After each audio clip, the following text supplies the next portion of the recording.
तो कुछ कम पॉइंट्स लेंगे। अभी बहुत अच्छा ये भजन चला पुराना कि जो तू है सो मैं हूँ, जो मैं हूँ सो तू है। इस बात के ऊपर आने में 1 साल नहीं, 2 साल नहीं और सालों का तो ये काम भी नहीं है। निश्चयात्मक वृत्ति है ये और इस निश्चयात्मक वृत्ति के बनने में एक बहुत लंबा अरसा कभी-कभी लग जाता है, कभी-कभी। और कभी-कभी जब चित्त एकदम साफ होता है, क्लियर होता है, क्लीन होता है, तो उसके अंदर ये वाणी तुरंत चली जाती है और उसका निश्चय बिल्कुल पक्का हो जाता है कि मैं, गुरु, पूरा ब्रह्मांड, तत्व सब एक है, दो नहीं है। क्योंकि द्वैत की भाषा तो हर एक व्यक्ति बोलता है और जानवर भी द्वैत की भाषा बोलता है। जैसे कुत्ते को टच करो, हूँ, यानी वो अपना अस्तित्व बता रहे हैं। बिल्ली, कभी उसको मारो, म्याऊं, उसके भी मुंह से निकलता है, वो भी अपना अस्तित्व बता रही है। मनुष्य भी अपना अस्तित्व हर जगह जाहिर करता है। पर जब हम गुरु का सच्चा ज्ञान लेते हैं, जिसको आत्म ज्ञान कहा गया, ब्रह्म ज्ञान कहा गया, तत्व ज्ञान कहा गया, तो तत्व ज्ञान की एक ही पहचान है कि एक ही ब्रह्म है, एको ओम और द्वितीय नास्ति। पहले हम लोग इसका मतलब निकालते थे, एक ओम सत्य है और दूसरा नास्ति मतलब नष्ट होने वाला है। पर जब और गहराई में गए और उसमें स्टडीज हुई तो पता लगा कि इसका मतलब ये नहीं है।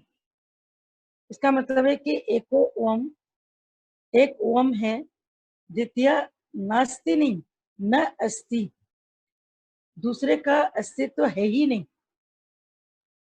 जैसे मिरर ग्लास में आप खड़े हैं तो आप एक हैं, और यदि आप कहें कि मैं हम 5 हैं, मिरर ग्लास कभी ऐसा बना होता है, ड्रेसिंग टेबल ऊपर भी ग्लास है, इधर भी ग्लास है, इधर भी ग्लास है, नीचे भी ग्लास है, तो उसमें आपका जो एग्जिस्टेंस एक का जो रिफ्लेक्शन है वो 5 जगह पड़ता है। तो आप क्या करते हैं कि एक को सजाते हैं, दूसरे को बिंदी अपने आप लग जाती है। आपने एक की साड़ी ठीक करी, पल्लू ठीक किया, बाकी 5 का 4 का अपने आप ही ठीक हो गया।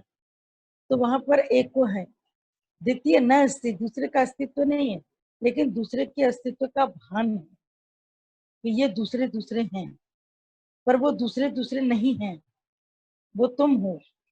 स्वामी रामतीर्थ का एक दृष्टांत की किताब आती है, हम किताबें भी आपको बताते चलते हैं ताकि कभी भी आप खरीदें, ऐसी चीजें खरीदें जिनसे आपको बहुत कुछ अच्छा मिले, ज्ञान मिले।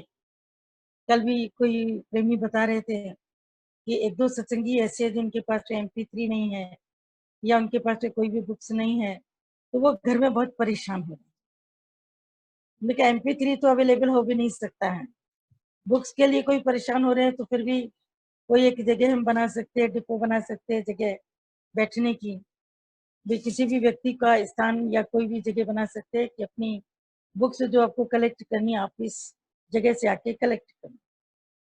वो फिर भी हो सकता है क्योंकि सत्संग में अवेलेबिलिटी होगी बुक्स की, तो होगी बुक्स की तो उस समय तुमने क्यों नहीं अपने पास में किताबें रखी? जब किताबें बताई जाती हैं सत्संग में, लखनऊ में, तो हम देखते हैं इतनी किताबें बनती है, इतनी बुक्स बनती हैं, इतना तुम लोग के पास जो लिटरेचर है, हम समझते हैं उतना लिटरेचर शायद तुमने जीवन के भीतर में कहीं नहीं सुना जितना लिटरेचर तुम्हें मिलता है।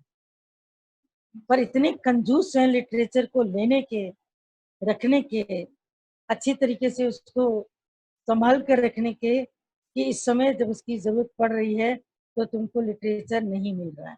और कितना तुम उसमें अपने को हैंडीकेप महसूस कर रहे हो कि तुम्हारे शहर की किताब है, शहर से बनी है और वो तुम्हारे पास में है। इट मीन्स तुम उस चीज के लिए अवेयर नहीं थे। अगर तुम अवेयर हो जाओ अभी भी, इन सब चीजों को ऐसे संभालो कि तुम्हारी उसमें जैसे जान पड़ जाए। तो बात चल रही थी रामतीर्थ के बुक की, कि रामतीर्थ की बुक में दृष्टांत, नाम ही उसके केवल दृष्टांत हैं।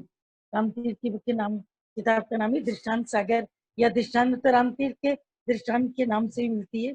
उसका पार्ट 1 पार्ट 2 2 पार्ट्स हैं मार्केट में। तो एक जगह पर, और काफी अच्छी थिक, ऐसी नहीं कि पतली पतली किताबें, अच्छी मोटी किताबें और छोटे-छोटे दृष्टांत लिखे हैं और बहुत सुंदर तरीके के लिखे हैं, बहुत सुंदर तरीके। तो उसमें एक दृष्टांत स्वामी रामतीर्थ ने दिया है कि एक बार एक छोटा बच्चा था, वो मिरर ग्लास के साथ में खेल रहा था। मिरर ग्लास रखा था, तो वो उसके हाथ में आ गया। तो जब मिरर ग्लास उसके हाथ में आ गया तो उसमें उसने अपने को देखा, उसमें उसको दिखाई दिया कि यहाँ पर कोई दूसरा बच्चा है। तो जैसे बच्चों को दूसरे बच्चों से मिलने की चाहत होती है और शायद आपने कभी ये नोट किया होगा कि 2 साल का बच्चा अगर 3 साल के बच्चे से किसी से मुलाकात कर रहा है किसी घर में, तो वो दोनों बच्चे इतनी देर तक घुल-मिल जाते हैं, इतनी देर तक बातें करते हैं, क्या बात करते हैं, उनकी लैंग्वेज ना तुम समझ पाओगे, ना हम समझ पाएँगे, ना कोई समझ पाएगा। लेकिन वो 1 घंटा, 2 घंटा, डेढ़ घंटा आपस में छीना-झपटी कर रहे हैं, मुस्कुरा रहे हैं, गले मिल रहे हैं, एक-दूसरे को थप्पड़ मार रहे हैं, रो रहे हैं, चीख रहे हैं। लेकिन वो 2 घंटे भी उनके वहाँ बीत जाएँगे, क्योंकि बच्चे को भी चाहिए दूसरा, वो जिसके साथ में बात करे। तो मिरर ग्लास में उसने जब दूसरा देखा तो उससे कभी इसको छीना-झपटी कर रहा है, कभी इसको गले लगा रहा है और हँस रहा है, किलकारी मार रहा है, तो सामने से भी किलकारी की आवाज़ आ रही है। बच्चा इतना खुश, इतना एक्साइटेड, उसकी माँ ने सोचा मेरे बच्चे को क्या मिल गया? तो उसने दूर से देखा कि इसको दर्पण का एक टुकड़ा मिल गया रखा था और वो उसको देख कर के बहुत प्रसन्न हो रहा है। माँ अपने काम पर लग गई, उसे ध्यान नहीं रहा कि दर्पण बच्चे के पास में ठीक है कि नहीं ठीक है। थोड़ी देर के अंदर में बच्चे की इतनी ज़ोर की रोने की आवाज़ आई, चिल्लाने की आवाज़ आई जिसकी कोई सीमा नहीं। तो माँ ने आकर के देखा कि जो दर्पण था वो उसके हाथ से छूट गया था और उसके टुकड़े-टुकड़े हो गए। अब टुकड़े-टुकड़े हो गए तो माँ समझ गई कि ये उसके साथ जो खेल रहा था, उसको समझ रहा था कि दूसरा है, अब वो नहीं है। तो उसने क्या किया, माँ ने कि इसको चुप कराने की बहुत कोशिश करी, बहुत टॉयज़ दिए, बाहर लेके गई, सब कुछ किया, पर उसके मन के अंदर में खुशी नहीं आई, बार-बार रोई, फिर उधर जाए, फिर उस तरफ जाए। माँ समझदार थी, वो समझ गई कि इसके लिए मुझे कुछ काम करना पड़ेगा। उसने एक काम किया, वर्कआउट किया उसने कि मिरर ग्लास के जितने टुकड़े थे, उसको एक प्लेन पेपर पर रख कर के उसको जोड़ दिया। टुकड़े-टुकड़े रख कर के बड़े टुकड़े थे, उसको जोड़ दिया। तो फिर जब बच्चे ने उसमें अपना राप देखा, भई अपने को देखा या दूसरे बच्चे को दिखा तो फिर खुश हो गया।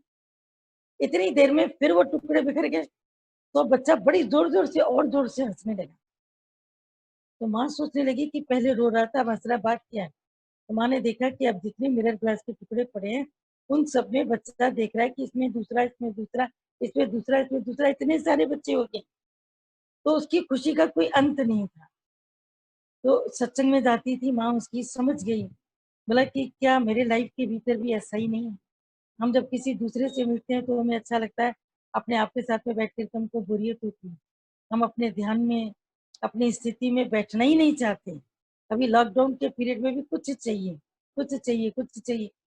परमात्मा ने टाइम दिया है, अकेले बैठो, साधना करो, साधना शिविर में बैठो, मन के साथ में एकाग्र होकर बातचीत करो, काउंसलिंग करो, कंसल्टेशन करो, उसके अंदर की सारी चीज़ों को निकालो, मन के अंदर क्या-क्या है, उन सबको निकाल के बाहर फेंको। लेकिन जैसे एको ओम द्वितीया नास्ति, दूसरा का अस्तित्व नहीं है। एक ओम मतलब कि एक ओम का अस्तित्व ही है और गुरु उसमें खड़ा है। तो हम कैसे कहें कि जो तू है सो मैं? हम उसमें नहीं खड़े। हमें दुनिया दिख रही है, तेरा मेरा दिख रहा है, राग द्वेष हो रहा है, बहुत सारी बातें भीतर में दिख रही हैं। तो जब बहुत सारी बातें हमको भीतर से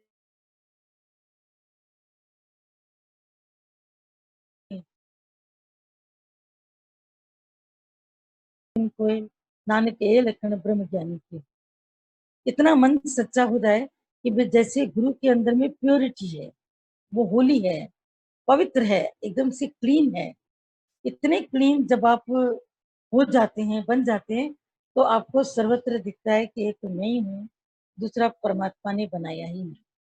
स्वामी रामतीर्थ से किसी ने पूछा था कि अगर आप जैसे जंगल में रहते थे वो, तो जंगल में जंगली जानवर भी होते थे और स्वामी रामतीर्थ को जहाँ भी पड़ाव मिलता था, वहाँ अपनी छोटी-सी लेके चलते थे, एक दीवार इधर लकड़ी की डाल के, झोपड़ी-नुमा बना करके बैठ जाते और अक्सर गंगा के तट पर ही होते थे।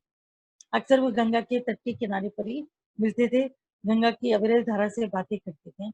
उसी के साथ में अपनी ओम की धुनी को, जैसे गंगा की तरंगें ऊपर उठती थी, उसमें से जो आवाज आती थी कल कल की, वो उसी की तरीके से ओम की आवाज उसके साथ में मिलाने की कोशिश करती।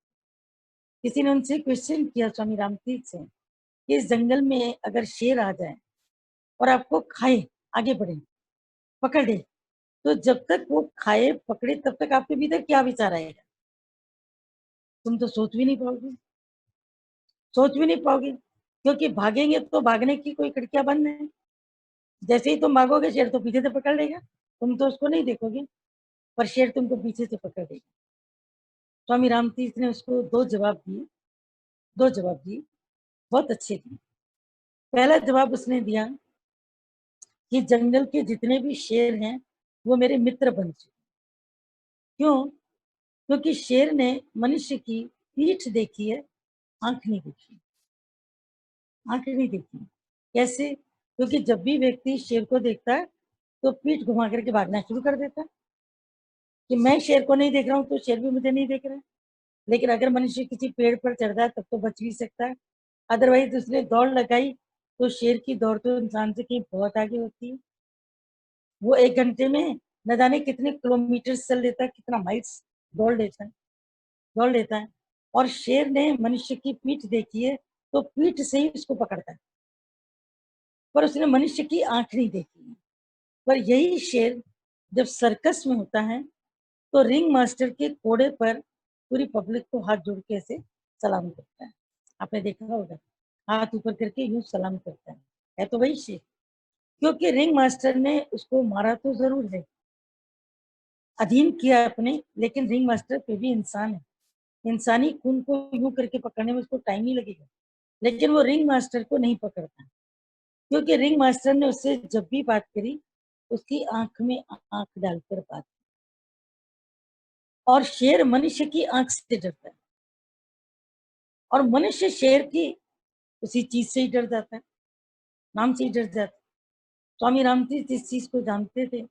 वो जब भी किसी शेर से मुलाकात करते थे, उनकी आते जाते जंगली जानवरों से मुलाकातें होती रहती थी। कभी भी तुम ऋषिकेश की तरफ अगर जाओ तो रास्ते में ही तुमको ऐसे ऐसे जानवर प्राप्त होंगे, क्योंकि वो पूरे जंगल जंगल है, पूरे ही जंगल जंगल है। उन तरफों में कौन से जानवर रहते हैं इसका पता वहां के रहने वालों को भी नहीं लगता। तो स्वामी रामतीर्थ ने जिस वक्त में वो शेरों से मुलाकात करते थे और उन शेरों को देखते थे तो शेर की आंख में आंख डालते थे।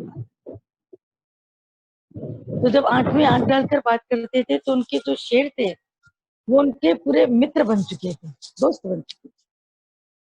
बोला शेर मेरे मित्र हो चुके हैं, लेकिन फिर भी यदि कोई शेर रामतीर्थ को पकड़ के ले जाता है और उसका भोजन बनाता है, उसको अपना भोजन बनाता है, तो मैं ये सोचूंगा, ध्यान देना इस बात पे, कि मैं ये सोचूंगा कि शेर के रूप में राम के शरीर का स्वाद मैं ही तो ले रहा हूं।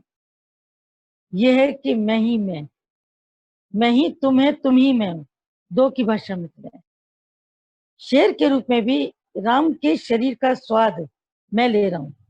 माता भगवान ने जिस वक्त भजन की लाइन गाई थी कि अपमान के रूप में प्यार मिली, भजन इतना अच्छा चलता था। लखनऊ में जब माता भगवान आते थे बहुत प्यारा भजन होता था कि तुम्हारी हर शय से हमको प्यार है, अपमान के रूप में प्यार मिली। तो किसी ने उनसे प्रश्न किया, बोला ये लाइन हमारे गले के नीचे से नहीं उतर रही, अपमान के रूप में प्यार कैसे मिलता है? अपमान कोई हमारा कर रहा है, वो प्यार होगा तो अपमान क्यों करेगा? बोला वो नहीं कर रहा है, हम समझ रहे हैं कि अपमान के रूप में भी निराकार परमात्मा का प्यार है, वो हमको उसमें फंसने देना नहीं चाहते। नहीं तो तुम तो जल्दी फंस जाओगे, प्यार दुनिया करेगी ना, उसमें जल्दी अटक जाओगे, जल्दी फंस जाओगे दुनिया के प्यार में। ऐसे ही मोह की जो ममता है उसमें ऐसी तो ताकत है जो तुमको नीचे गिरा के फेंक देगी। आंखों में आंखें डालो केवल ममता वाले के, तुम्हारी आंख भी इसमें पड़ी और फिर धीरे धीरे क्या हुआ कि उस ममत्व बुद्धि से तुम अंदर की ओर फंस गए। लेकिन जब तुम यही आंखें गुरु के में उसमें डालते हो तो तुम गुरु से भी एकत्व की भाषा में बात करते हो और एकता को महसूस करते हो। नहीं तो कोई कहता हम आपसे फोन करने में डरते हैं, हम कहते कौन कोई शेर है, गबड़ है, क्या है? डरते क्यों? डरना उसको चाहिए जो इंसान पाप करता है। तुम पापी हो, तुम चोर हो, तुम झूठी हो, तुम गलत आदमी हो? नहीं हो। क्योंकि अगर ऐसा होता तो तुम सत्संग में बैठ नहीं पाते। हाँ, इतना ज़रूर है कि अभी भी ये सब चीज़ें झाँकने आ जाती हैं। कई बार ये चीज़ें झाँकती हैं तुम्हारे अंदर, पर तुम अब इतने स्ट्रॉन्ग बनो कि जो गुरु का तत्व है, जैसा तुम अपने माता-पिता के लिए क्या कहते हो? हमारे माँ-बाप ने हमको ये नहीं सिखाया। अगर तुम्हारे कोई माता-पिता को कोई शब्द कह दे, तो तुम बर्दाश्त नहीं करते। कई बच्चे ऐसे हैं जिन्होंने माँ-बाप को नहीं भी देखा है, नहीं देखा उन्होंने अपनी लाइफ में, शुरू में ही उनके माता-पिता दोनों का शरीर नहीं रहा, फिर भी वो माँ-बाप के नाम के ऊपर कुछ सुनना नहीं चाहते। क्यों? क्योंकि वो जानते हैं कि हमारे भीतर उसका अंश है। तुम अपने भीतर गुरु का अंश, गुरु का अस्तित्व स्वीकार करो। तो अंदर से कभी भी तुमको डर, भय, हमको फ़ोन करने का डर लगता है, हमको ये डर लगता है, हम क्या बात करेंगे हमको वो डर लगता है, सामने बैठने में डर लगता है, किस चीज़ का डर लगता है? उस डर को समझो और निकालो। फिर राम के रूप में मैं अपने शेर के अंदर भी राम के शरीर का स्वाद मैं ले रहा हूँ। ये एक बहुत ऊँची स्थिति है, बहुत ऊँची। और उस स्थिति को टच करने के लिए हमको गुरु की शरण में बराबर बने रहना पड़ेगा। बराबर सत्संग सुनते, सुनते, सुनते, सुनते अंदर से जो सत्संग का जो मेन काम होता है, सबसे बड़ा, वो शिल्पकार के जैसे होता है। शिल्पकार बोलते हैं जो पत्थर की मूर्तियाँ बनाता है उसको शिल्पकार कहते हैं। मूर्तिकार भी कहते हैं, शिल्पकार भी कहते हैं। शिल्पकार क्या करता है कि पत्थर का टुकड़ा कहीं से भी अगर उसको बहुत अच्छा मिला मकराना से, जयपुर से, आगे जितने भी जगह हैं वहाँ से, जहाँ से भी उसको पत्थर के टुकड़े अच्छे मिलते हैं, वो ले आता है। क्योंकि शिल्पकार ऐसे ही पत्थर नहीं ढोता है, वो ये जानता है कि किस पत्थर से मूर्ति अच्छी निकल सकती है, पत्थर कौन-सा मजबूत है, छेनी हथौड़े को सहन कर। तो शिल्पकार जैसे पत्थर को ले आता है, फिर पत्थर के अंदर मूर्ति नहीं डालता, वो पत्थर के अंदर मूर्ति छिपी है, वो उसको उभारता है, वो उसको निकालता है। काम उसका बहुत बड़ा होता है, छोटा-मोटा काम नहीं होता है। आप बोलोगे मूर्ति तो पत्थर में ही थी ना, शिल्पकार ने क्या किया? अरे शिल्पकार ने क्या नहीं किया? क्या नहीं किया? शिल्पकार ने उसके अंदर जितनी भी एक्स्ट्रा मटेरियल था मूर्ति के अंदर, उसको काट-छाँट करके उसने निकाला। होठों के पास, नाक के पास, कान के पास, गले के पास, जैसे नाखून इतने पतले-पतले वो बना लेता है, उँगलियाँ बनाता है, उनके नाखून बनाता है। कैसे वो बनाता है, उसको केवल अगर तुम देखो तो कभी-कभी तुम देखते रह जाओगे, अपने को भूल जाओगे। कितनी महीन तरीके से वो अपनी छेनी को छूता है और कितने महीन तरीके से हथौड़ी चलाता है। ऐसे नहीं कि यूँ पटाक से मारी, तो मूर्ति जो बनी थी उसका हाथ टूट के अलग हो गया या उस हाथ को वो दोबारा जोड़ेगा। ऐसा कोई फेविकोल अभी दुनिया में नहीं बना है, जो पत्थर से पत्थर को जोड़ दे और उसका जोड़ पता ना चले। वो इतना कमज़ोर पड़ जाएगा कि कभी न कभी तो उसमें अपने आप ही लोचा आ ही जाएगा। तो जब वो मूर्ति को बनाता है तो एक्स्ट्रा मटेरियल को निकालता है। गुरु हमारे भीतर के एक्स्ट्रा मटेरियल को निकालता है। जो हमारे भीतर में एक्स्ट्रा चीज़ें इतनी भरी पड़ी हैं दुनियादारी की, दुनिया भर के संसार की इतनी एक्स्ट्रा बातें भरी पड़ी हैं, गुरु उस चीज़ को भीतर से निकालता है। और वो जैसे ही निकलती हैं अंदर से, निकलती जाती है, निकलती जाती है, निकलती जाती है। लेकिन कब? जब शिल्पकार का छेनी हथौड़ा सहते रहो। अगर तुम घर में बैठ गए, तो कहाँ से छेनी हथौड़ा लगेगा? 3 पत्थर लेके आया था ना शिल्पकार, तो पहले पत्थर को उसने बनाने की कोशिश करी, तो वो थोड़ा-सा ही बना भी नहीं और नीचे छिटक गया। तो शिल्पकार समझ गया कि पत्थर बनना नहीं चाहता, इसको छोड़ो। क्योंकि जो खुद छिटक गया उसको छोड़ दो, जो खुद बनना नहीं चाहता उसको कौन बनाएगा? कोई नहीं बना सकता, कोई गुरु, कोई जो गुरुओं की श्रेणी लेकर के आओ, तुम कोई बड़े ब्रह्म ज्ञानी और उतार करके लेके आओ, तुम अवतारों को लेकर के आओ, पैगंबरों को लेके आओ, जो खुद बनना नहीं चाहता, उसको कोई बना नहीं सकता। उसने अलग कर दिया पत्थर को, नीचे चिटका दिया। दूसरे पत्थर को उठाया, उसने पहले वाले पत्थर का हाल देखा कि इतनी दूर से चल के आया, मकराना से चल के आया, ट्रक के इतने इसने झोंके सहे, ट्रक के भीतर हिलते-डुलते, हिलते-डुलते कैसे करके तो आकर के यहाँ पर पहुँचे मुसीबत से, और ये मूर्तिकार के हाथ से छिटक गया। ये तो बड़ा बदनसीब है, मैं नहीं छिटकूँगा। दूसरे पत्थर ने प्रॉमिस किया, मैं नहीं छिटकूँगा। मूर्तिकार का छेनी थोड़ा सहता गया, सहता गया, सहता गया, पर गर्दन तक उसकी तैयार हुई थी। आगे जो उसके आंसू बहने लगे, तो मूर्तिकार ने उससे पूछा कि तुम हो तो पत्थर, पर अब आँख तुम्हारी बन चुकी है, तुमने छेनी थोड़ा भी बहुत सहन किया है, तुम्हारी आँख से आंसू क्यों बह रहे हैं? बोला मैं आपसे एक प्रार्थना करता हूँ, बस बहुत हो गया, मैंने बहुत आपको सह लिया, अब इसके आगे मैं नहीं सह पाऊंगा, मेरी सहन शक्ति चुक गई, तो क्या मैं तुमको छोड़ दूं? बोला छोड़ना ही पड़ेगा, क्योंकि अब मैं इसके आगे सह नहीं सकता। ये दूसरी कोटि के लोग हैं। जो पहली कोटि के लोगों की निंदा तो करते हैं, लेकिन खुद भी नहीं बनते, पूरे नहीं बनते। इतने बने, बन गए, शुक्र है इतने बन गए। जब तुम इतने बन गए तो बाकी इतना बनने में कितना टाइम लगेगा? उसमें तो इतना वक्त ही नहीं लगना है। नैन नक्श ही मेन मुश्किल होते हैं, बाकी शरीर तो कितने फैलाव से अपने आप ही निकलता चला जाता है। पर वो थक गया, जो बीच में थक गया, तो मूर्तिकार ने उसकी जो खोपड़ी तैयार हुई थी, उसको इज्जत से उठा करके एक जगह पे रख दिया कि ये भी मेरी रचना है, इतनी बनी तो सही ना, मेरी रचना, उसको संभाल कर। उसको पहले वाले की तरह नीचे नहीं फेंका, नीचे नहीं रखा, इसको संभाल कर रखा, क्योंकि इतनी भी बनी तो सही, पहले वाले की तरह पूरी तो नहीं चटक गई। पर तीसरे पत्थर ने इन दोनों को देखा, तीन ही पत्थर लेके आया था, इन दोनों को देखा, पहली वाली को देखकर तो उसको बहुत तकलीफ हुई, और दूसरी वाली जब आधी बनकर तैयार हुई तो उसको और ज्यादा तकलीफ, मतलब कि इतनी बेवकूफ है, जब इतनी बन चुकी थी गर्दन तक, तो बाकी में तो उसको ज्यादा टाइम लगना ही नहीं था।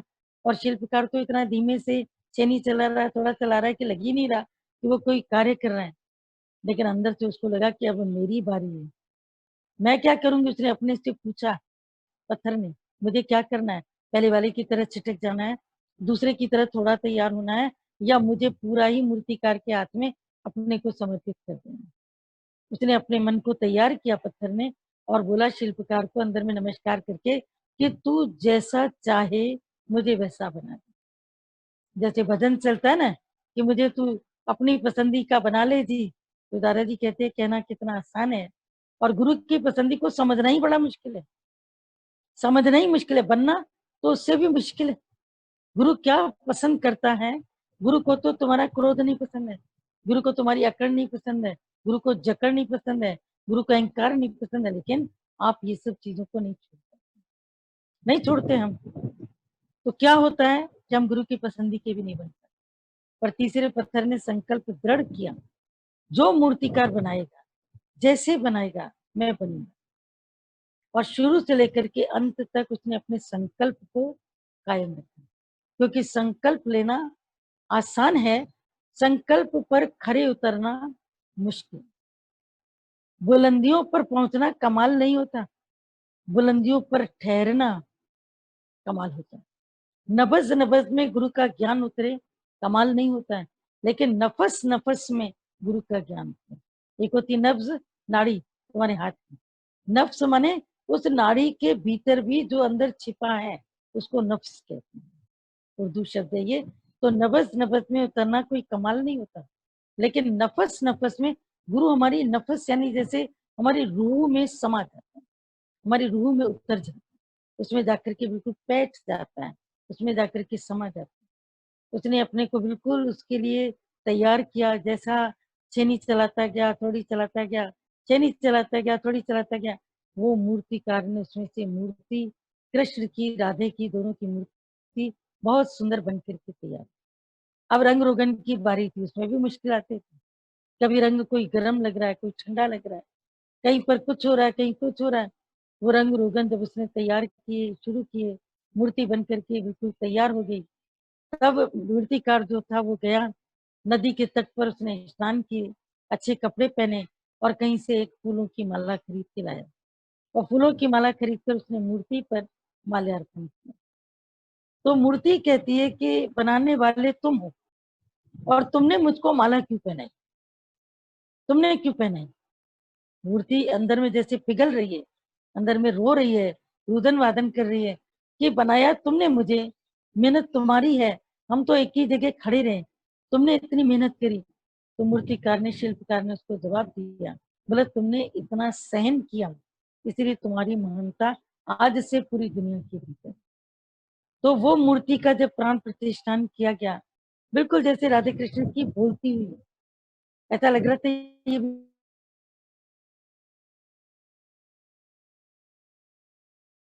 ये फेस पर ग्लो होता है, तेज होता है के अंदर से।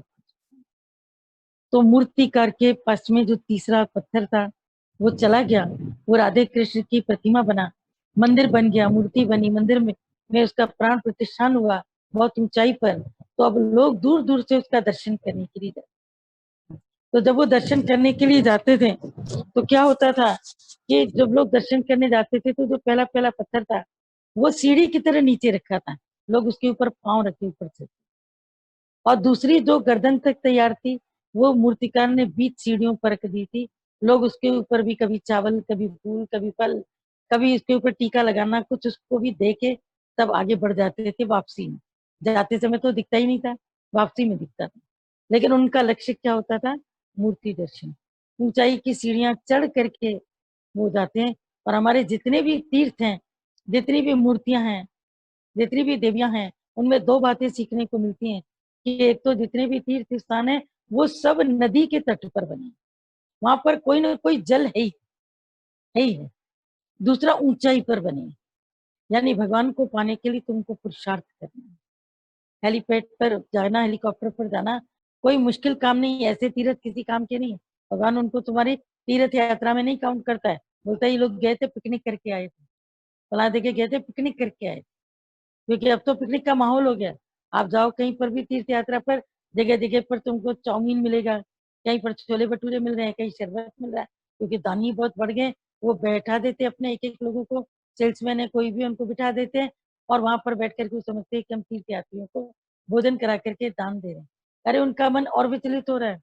जिस लक्ष्य के लिए आए थे उस लक्ष्य पर अगर वो चलते थे तो शुरू से लेके अंत तक जितनी चढ़ाई ऊंची, बोलते थे जय माता दी, और ऊंची जय माता दी, जय माता दी, जय माता दी, करते करते करते करते जब बाबा अमरनाथ की तरफ इतनी लंबाई लंबी वो इतनी ऊंचाई 40 किलोमीटर से 40 किलोमीटर, वो 40 किलोमीटर चलना पड़ता है ऊंचाई।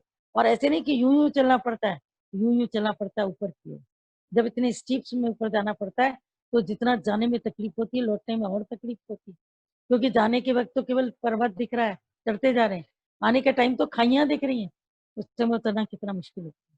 तो इतनी मुश्किल होती है तब जाके तीर्थ यात्रा पूरी होती है। यानी तीर्थ यात्राएं तुम्हें बताती हैं कि परमात्मा का पाना उससे भी मुश्किल है। ये तो देवी देवताओं का दर्शन है ना, पाया थोड़ी तुमने, कोई इच्छा लेकर के गए, इच्छा अपनी रखी, कभी पूरी भी होती कभी नहीं भी होती, पर तुम दर्शन करके आए गए। पर सतगुरु का पाना कितना मुश्किल है, वो मुश्किल इसलिए भी है क्योंकि सतगुरु को अपना सिर भेंट चढ़ाना।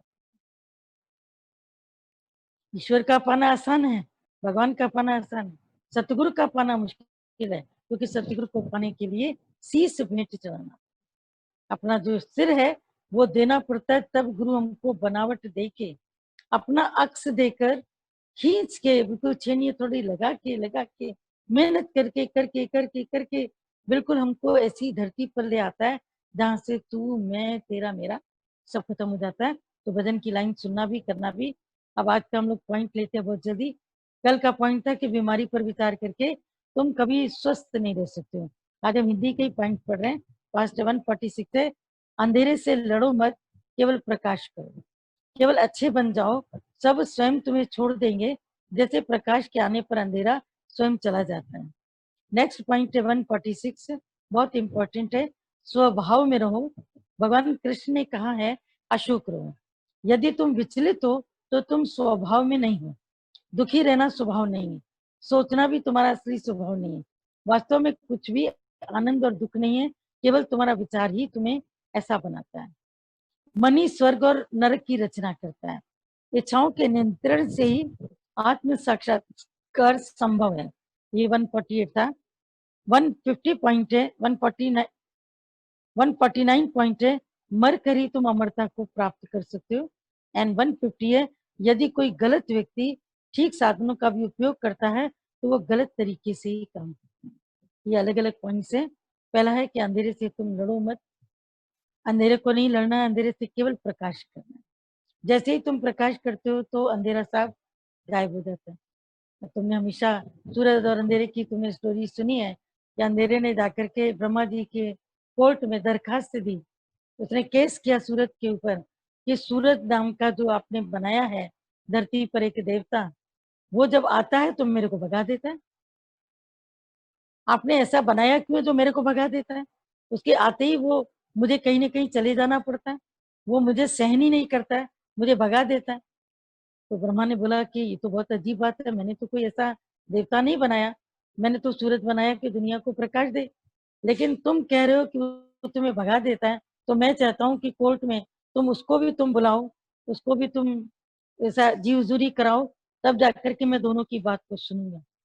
तो जिस वक़्त कोर्ट में अंधेरा और सूरज दोनों आए, तो जब पहले अंधेरे ने आकर के अपनी बात की कि मेरे साथ में ये दिक्कत है, तो ब्रह्मा जो जज की कुर्सी पर बैठे थे, उन्होंने ऐलान किया कि सूरज को कोर्ट में पेश किया जाए।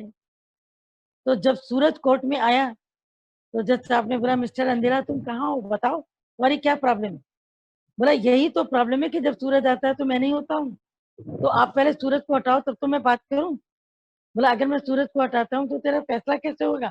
बोला ये तो आपको पता है, लेकिन उसके आने पर वो मेरे को गायब कर देता है, ये क्या कोई सही चीज़ है? भगवान ने कहा मैंने सूरज रोशनी के लिए बनाया है, अंधेरे को वो खाएगा तभी तो रोशनी देगा। पर तुम अगर उसके लिए शिकायत करते हो, तो जब तक दोनों वादी-प्रतिवादी कोर्ट में सामने नहीं खड़े होंगे, फैसला कैसे होगा? तो हमारे भगवान ने बताया कि आज दिन तक सूरज और अंधेरे का जो फैसला है वो कोर्ट के अंदर केस अभी जारी है, अभी तक उसका कोई निर्णय नहीं हो पाया, क्योंकि सूरज के आते ही मिस्टर अंधेरा साहब गायब। तो अंधेरे से हमको लड़ना नहीं है, केवल प्रकाश करना है, क्योंकि जब भी आप अपनी साइंस पढ़ते थे या स्टडीज करते थे, तो आपने जब भी पढ़ा तो प्रकाश को पढ़ा है, कभी तुमने अंधकार की परिभाषा नहीं पढ़ी। प्रकाश की तुमने डेफिनेशन पढ़ी, अंधकार की डेफिनेशन नहीं पढ़ी, क्योंकि अंधकार की डेफिनेशन क्या है? Only absence of light is darkness. अंधकार क्या है? अज्ञान क्या है? ज्ञान का न होना ही अज्ञान का होना है। और ज्ञान जब भीतर बैठ गया, अब अज्ञान को बताओ कहाँ है? अज्ञान है ही नहीं। लेकिन जब तक तुमने कमरे में रोशनी नहीं की, तो ड्राइंग रूम के अंदर तुम चले गए, पूरे घर में अंधेरा है, कोई छोटी सी लाइट भी नहीं आ रही है, तुम्हारी अपनी भी तुमने कोई लाइट नहीं जला के रखी है। अब ऐसी स्थिति में क्या है कि अंदर आते ही टेबल से टक्कर खाई, सोफे से टक्कर खाई, चाबी नहीं मिल रही है, कोई सामान गिर के टूट गया, ये सब चीजें अंधेरे में हुई।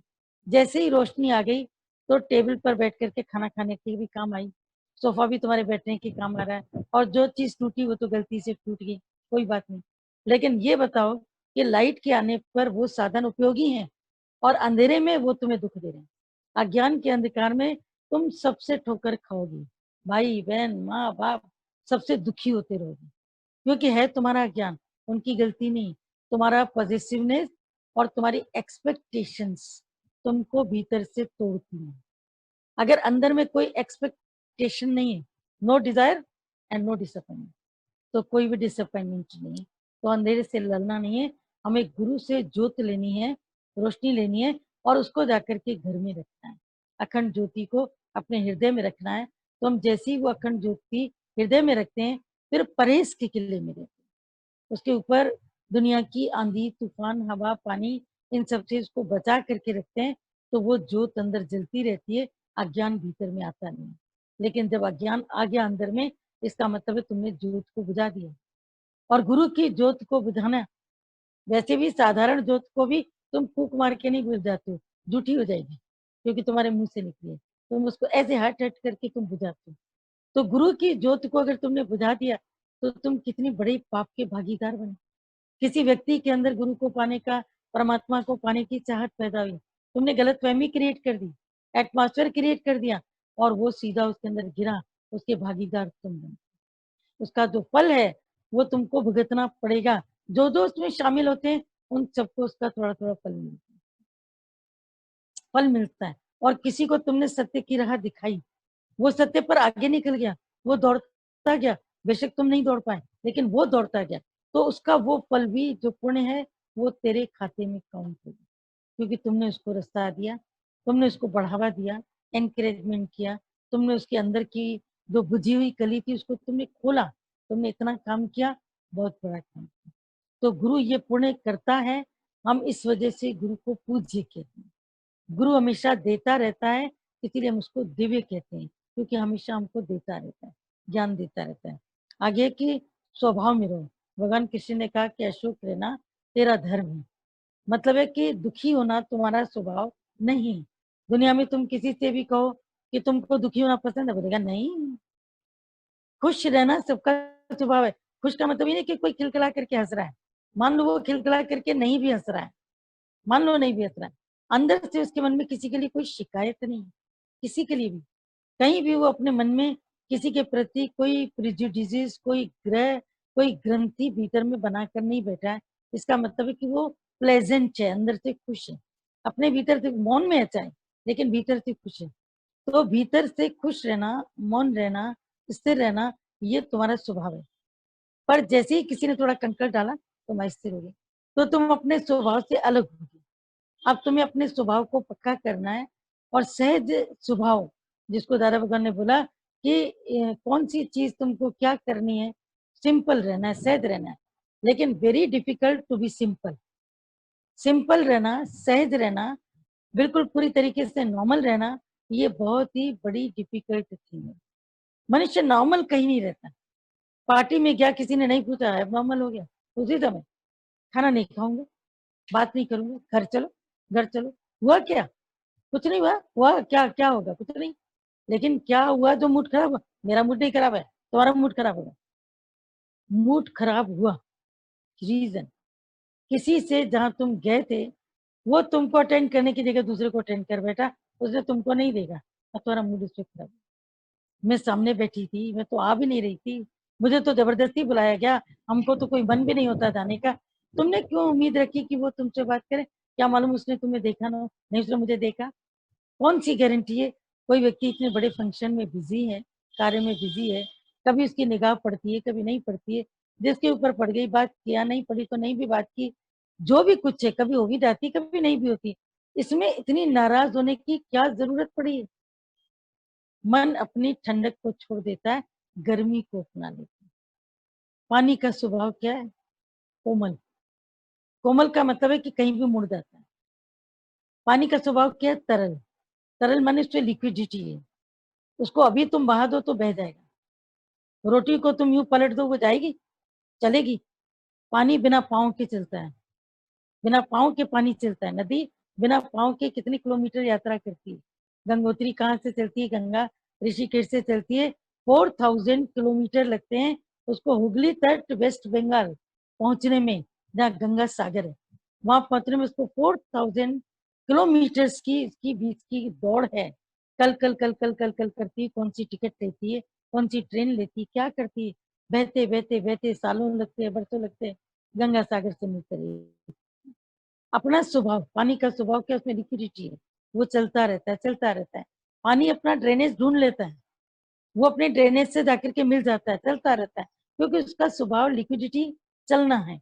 तो मनुष्य का स्वभाव जो है, परमात्मा ने बनाया, हंसमुख स्वभाव बनाया, प्यार वाला बनाया, पर मनुष्य ने पैदा होते ही दोनों चीजें तो कायम रखी। हमेशा हंसता रहता था, अनजान को देखकर, पंखे को देखकर, लाइट को देखकर, चश्मे को देखकर, किसी के पास में कोई चीज है उसको देख के, दूसरे बच्चे को देखकर हंसता रहता है। बच्चे का नॉर्मल नेचर है, हंसता रहता है, मुस्कुराता रहता है, विदाउट एनी कॉज। कोई कॉज नहीं मुस्कुरा रहा है, किसी से मिला नहीं फिर भी मुस्कुरा रहा है, ये उसका नेचर है। पर जब वो बच्चा जब बड़ा हो गया, अब मुस्कुराने के कारण ढूंढने लगा, अब हंसने के कारण ढूंढने लगा। बड़ों ने भी इसको समझाना शुरू किया, हर जगह हंसा मत करो, इतनी खीखी मत किया करो, लोगों को बुरा लगता है, ये करो ये नहीं करो। करते करते बच्चा इतना असहज हो गया, बड़ा हो गया, अब उसको हंसी आती नहीं। बूढ़ा हो गया तो उसको हंसी बिल्कुल नहीं आती है। बूढ़े आदमी को बताना पड़ता है, बाबा हंसो। बोलता है क्यों हंसू? बोला हमने अभी आपको जोक सुनाया था। अच्छा अच्छा अच्छा, ये जोक था क्या? मेरे को नहीं पता ये जोक था। अच्छा ठीक है, अच्छा होगा, ठीक है। अब उसको जोक के ऊपर भी हंसी नहीं आती। पहले बिना जोक के खिलखिलाता रहता था सारे टाइम, किसी को देख के हंस दिया, किसी की चाल देख के हंस दिया, किसी की एक्टिंग करके हंस दिया, मन के अंदर कोई दुर्भाव नहीं होता था, लेकिन वो हंसने के कारण उसको ढूंढने नहीं पड़ते, उसका स्वभाव था। बड़े होकर के उसमें कुटिलता आ गई, क्लिष्टता आ गई, अंदर में इतनी पॉजिटिवनेस आ गई, एक्सपेक्टेशन आ गई, उसका हंसना बिल्कुल खत्म। कभी तुम अपने से पूछना, अज्ञानी लोगों की बात है, कि तुम पिछली बार कब हंसे थे, खिलखिलाकर, कॉपी में नोट करना, खिलखिलाकर पिछली बार तुम कब हंसे थे। अगर तुम्हें लगता है कि मैं कल ही हंसा था, बात करते समय उससे हंस रहा था, तो समझ जाना कि ज्ञान तेरे भीतर है। अगर तुम्हारे हंसने में एक लंबा गैप पड़ता है, अंतराल पड़ता है, इट मीन्स तुम अभी भी सुस्त हो, अभी भी तुम चुस्त नहीं हो, अपने को नहीं पता। Be normal and natural. Normal and natural होना वेरी डिफिकल्ट है, very difficult to be simple. Simple होना, सहज होना, ये बहुत डिफिकल्ट है। दादा भगवान ने बोला अशोक रहना तुम्हारा स्वभाव है। क्यों? क्योंकि कोई भी व्यक्ति 24 घंटे अगर रो सकता है तो उस व्यक्ति को तुम लेकर के आना। 24 घंटे कोई व्यक्ति रो नहीं सकता, लेकिन 24 घंटे कोई व्यक्ति प्लेजेंट रह सकता है। कभी गुरु को देखो, दादा भगवान को देखो, मीरा भगवान को देखो, ऑलवेज इन प्लेजेंट, ऑलवेज। सत्संग सुना रहे तो भी, नहीं सुना रहे तो भी, फोन पे बात कर रहे तो भी, और मौन में बैठे तो भी प्रेजेंट चाहिए। तो जैसे वो प्रेजेंट मूड में रह सकते हैं, why can't you, why can't we, हम क्यों नहीं रह सकते। सवाल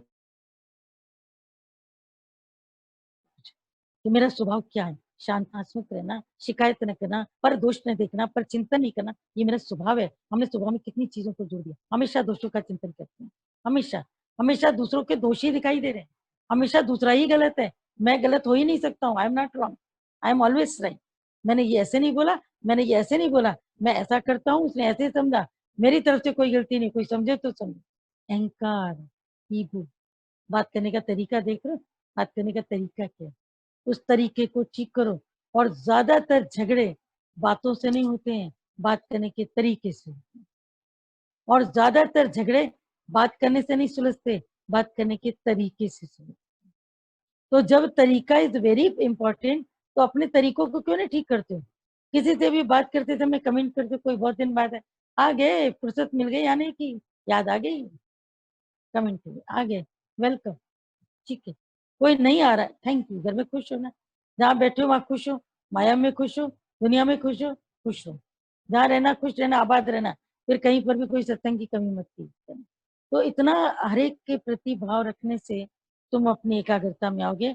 मन ही स्वर्ग और नरक की रचना करता है। मन में ही तुम्हारा, जैसे ही दूसरे की भावना रखते हो तो जैसे तुम नरक में बैठे हो। क्रोधी व्यक्ति को नरक में जाना नहीं पड़ता। बड़े दादाजी ने एक दिन सत्संग में बोला, तो जितने सत्संगी थे सब खुश हो गए। बोला हम लोग तो नरक में नहीं जाएंगे। तो अगले दिन किसी ने दादाजी को बोला, दादाजी कल वाली पॉइंट तो क्लियर करिए, ये सब बड़े खुश हो रहे कि हम नरक में नहीं जाएंगे। नरक बोला, हाँ मैंने कल कहा तो था कि क्रोधी नरक में नहीं जाएगा। बोला लेकिन क्यों नहीं जाएगा। बोला क्योंकि वो बैठा ही नरक में है, बैठा ही नरक में है। मोह वाला व्यक्ति, कामी व्यक्ति, क्रोधी व्यक्ति, लोभी व्यक्ति बैठा ही नरक में है, तो उसको नरक में जाना कहाँ पड़ेगा। और स्वर्ग तुम्हारी शांति, तुम्हारा सत्संग तुम्हारे साथ है। अगर तुम वहां बैठे हो तो तुमको स्वर्ग में जाना नहीं पड़ेगा, तुम अभी का भी तुम्हारे कदमों के नीचे स्वर्ग। शास्त्रों ने काम तुम्हें स्वर्ग की परिभाषा बताते हैं, स्वर्ग तक पहुंचने के रास्ते बताते हैं। पर हमारे बड़े दादा भगवान ने कहा, मैं स्वर्ग को तुम्हारे पाँव के नीचे लाना, मैं स्वर्ग तुम्हारे पैर के नीचे देखना चाहता हूँ, कि स्वर्ग तुम्हारे पाँव के नीचे। तुमको मुक्ति की भी परवाह नहीं है, हमको मुक्ति भी नहीं चाहिए, हमको स्वर्ग भी नहीं चाहिए, क्योंकि स्वर्ग भी कहाँ पर है, अच्छे विचार। संतों का संग ये स्वर्ग है, दुनियादारी सब नरक है। हम स्वर्ग में बैठे हैं, हम लोगों को सत्संग मिल रहा है, वेरी लकी। आगे कि यदि कोई, ये लास्ट का पॉइंट था, कि if a wrong man uses the right means works in a wrong way. यदि कोई गलत व्यक्ति अच्छी चीजों का इस्तेमाल करता है, तो वो अच्छी चीजें भी वहां जाकर गलत इस्तेमाल में आती है। जैसे आप ये समझो कि किसी ने बहुत अच्छी टेक्नोलॉजी, कंप्यूटर की बहुत अच्छी टेक्नोलॉजी स्टडीज किया, आईआईटी में जाकर के उसने क्वालिफाई भी किया, स्टडीज किया, लेकिन वहां पर जाकर के अपने उस कार्य को उसने क्रिमिनल क्रिमिनल जितनी भी चीजें होती हैं, एक्टिविटीज, उसमें उसको ऑक्यूपाई किया, उसमें उसको एंगेज किया, अपनी जो भी समझ थी, जो भी पढ़ाई थी, क्रिमिनल उसमें जाकर के उसने लगाया, तो उसका रिजल्ट उसको क्या है। चीज तो राइट थी, कंप्यूटर तो राइट था, पढ़ाई भी राइट थी, लेकिन जो उसने उसका यूज किया वो अंदर से गलत था, तो उन चीजों का उसने गलत इस्तेमाल। तुम्हारे हाथ में चाकू है, तुम्हारी समझ सही है तो तुम सब्जी काटोगे, अगर तुम्हारी समझ सही नहीं तो तुम हाथ की नस काट दोगे। तो है चीज नहीं गलत है, चीज का इस्तेमाल करने वाला सही है, या गलत। ऐसे ही काम, क्रोध, लोभ, मोह कुछ भी गलत नहीं, ये सब सही है। इसका इस्तेमाल करने का तरीका हमको गुरु बताता है कि कामना करो तो किसकी? सत्संग की। क्रोध किसके ऊपर करो? अपने मन की। लोभ किस पे करो? वचन और चाहिए और चाहिए और चाहिए और सुनो और सुनो, दिन सुनो, शाम सुनो। कल भी एक ने कहा हमको शाम का सत्संग, लेकिन शाम के सत्संग में हम नहीं होते हैं। दूसरे दूसरे कई लोग तैयार हो गए, हम चाहते हैं जब वो सत्संग करते रहते हैं। कितने लोग हो गए? बहुत लोग हो गए। 6 दिन में भी, एक-एक दिन में 2-2 लोगों को भी अगर ड्यूटी मिलती है, तो 12, 14, 16 इतने लोग होते हैं सत्संग करने वाले, जगह-जगह कर रहे हैं, तो वो करते हैं सत्संग। पर उसकी सत्संग की इतनी अच्छी चाहत थी, उसने बोला कोई भी सत्संग करेगा ना मेरे को चाहिए, मैं करूँ। हमने देखा इसकी सत्संग की चाहत बहुत है, तभी इसने स्वीकार किया कि कोई भी सत्संग करेगा, क्योंकि अंदर उसके गुण ग्राहक की दृष्टि है, तो गुण ग्राहक की दृष्टि वाला उसमें से किसी में से भी गुण को उठा लेगा, उसमें से अपने गुण को उठा लेगा। और जब वो गुण को उठा लेगा, तो वो अपने जीवन को ज़रूर चेंज करेगा, अपने जीवन को ज़रूर